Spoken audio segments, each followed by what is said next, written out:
The last year has been very kind to Mario RPG fans on Nintendo Switch. We've gotten full remakes of Super Mario RPG, Paper Mario: The Thousand Year Door, and now we have a brand new iteration in the Mario and Luigi series.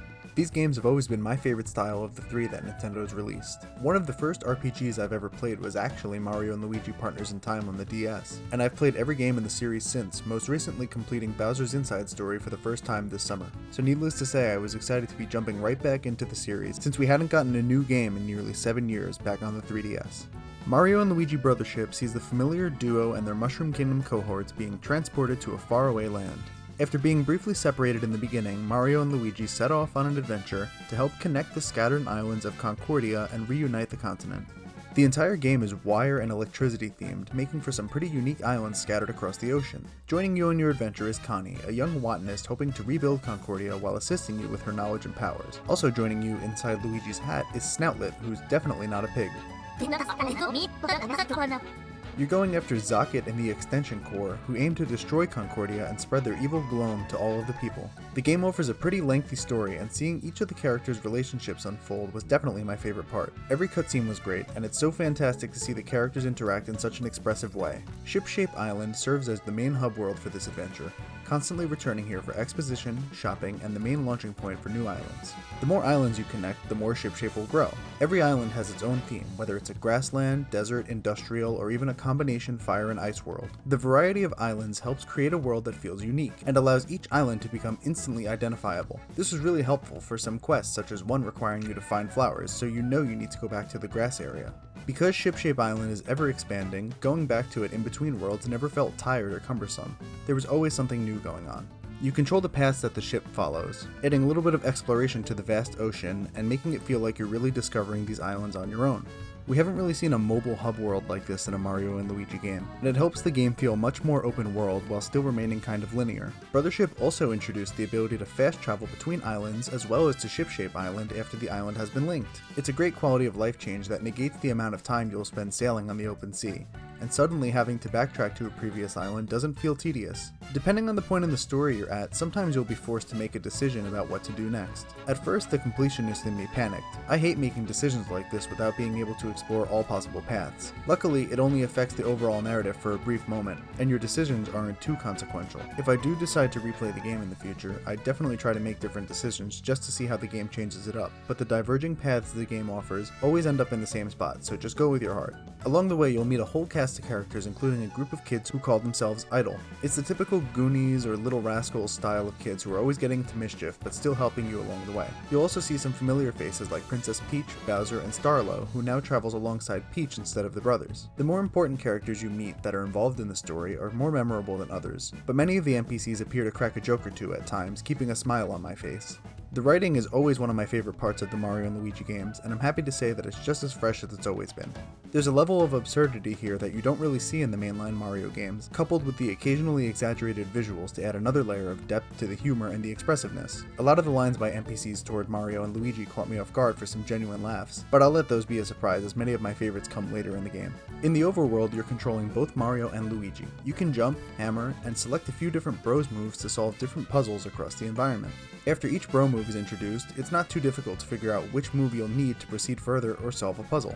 And unlike other entries in the series, Luigi has more of a mind of his own. Sometimes you'll see a green circle in which you can press L and have Luigi interact with that part of the environment. This mainly comes in the form of lifting items or pulling turnips from the ground, but it adds a sprinkle of strategy into how you navigate. There are moments where Luigi and Mario must separate as Luigi hits a button with a hammer to activate the platform Mario is standing on to move him. Luigi still jumps with the B button, but you now no longer have to make sure he crosses the gap.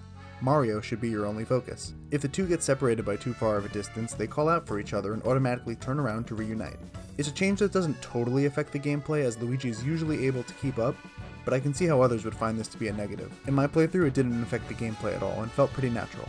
Being an RPG, it goes without saying that you're going to spend a lot of time battling, and oh man, is the combat satisfying in this game.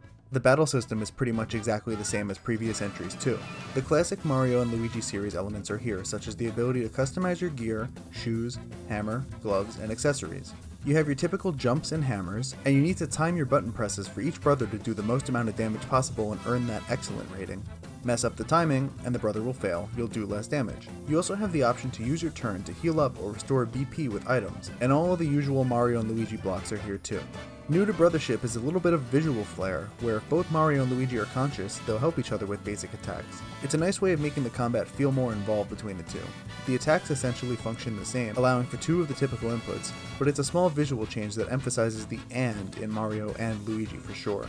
There are also special Bros moves available to use during battle. These cost BP and require both Mario and Luigi available to use. There's a decent mix of both new Bros moves and returning moves from previous entries, and the cutscenes here are some of the most creative visuals the game has to offer. The returning moves, while functioning the same, have much more flair that goes the extra mile to enhance the overall presentation.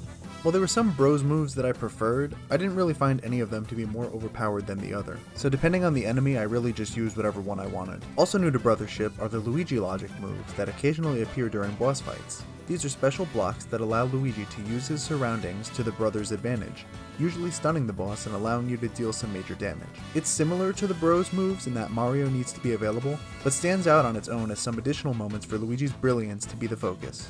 Luigi logic is one of my favorite parts of the game, even beyond the battles. I love these little moments where Luigi's quirkiness gets to shine, and it recontextualizes various methods of traversal. There's some bars in the way, don't even worry, Luigi will just squeeze right through it. Any moment where Luigi gets depicted as the smart one also comes with a little bit of humor, so it's a win-win. Brothership also introduces battle plugs. I expected these to act similarly to the badges found in previous entries, but found them to be much more versatile. Initially I wasn't too fond of the battle plugs, but as I learned to mix and match, they grew on me, and I ended up spending a lot more time strategizing. Plugs can be offensive or defensive, and there's tons to choose from. You create them using the collectibles you find on every island. You can set plugs in the pause menu, or you can use a plug block during battle to set them. Hitting the plug block doesn't waste your turn, so you can hit it before Mario or Luigi make a decision. Mixing and matching different plugs can have varying effects, and depending on how you use them, it can totally shift the outcome. Some plugs give you an extra attack, or automatically use as a 1-up if a brother falls. Others, such as the spike balls, will drop spike balls on enemies if you get an excellent rating. By the end of the game you can have up to 5 plugs at a time, so it's fun to try different combinations and use new plugs while the others are recharging. There are a ton of side quests that different characters will give you throughout the adventure. A lot of these quests involve a battle or two, a fetch quest, or others just have you going to a location that you had previously visited for some quick exposition and the quest is complete. Toward the beginning of my playthrough, I was doing every quest as I unlocked them, just to level myself up without having to grind regular enemies. But they quickly start to pile up, and I found myself being held back by the quest when I just wanted to proceed with the main story. I eventually found myself just pushing them off or avoiding them unless I have to do them. And when I say have to do them, I mean that some quests are time sensitive and they must be completed before advancing the main story or else they disappear for good. Completionists beware, as the game puts it. Luckily, the game is very clear about where the quests are and when they'll expire, so that eased my fears about anything I would accidentally miss out on. The side quests also offered a surprising amount of depth for the world and characters in it, so I always got some sort of enjoyment out of them no matter how tedious. But again, I'm a completionist in many games, so I want to see and unlock everything, especially here. Visually, I think the game looks incredible. The cell shading fits the Mario and Luigi style perfectly, and allows them to be more expressive than ever before. Seriously, Mario and Luigi look funny in this game, and that's in the best way possible. They've never been so expressive. I know that the 3DS remakes of Superstar Saga and Bowser's Inside Story received a lot of criticism for their graphics compared to the sprite work on the DS and Game Boy, but I'm somebody who actually enjoyed the Dream Team art style, and I think it translated very well to 3D. In terms of performance, when I first started the game, I noticed a little bit of frame drops, but as I kept playing, I forgot all about them. I should also mention that I've been playing this game for a few weeks now before the official release, so it's possible that Nintendo could be working on a day one patch that addresses some of these issues. But the game was far from unplayable. At a certain point, I think the frame drops either disappeared entirely, or I just stopped noticing them. It never got in the way of gameplay. The soundtrack for each island also hits very hard. Brothership no longer features the talents of Yoko Shimomura, who had previously composed the music for these games.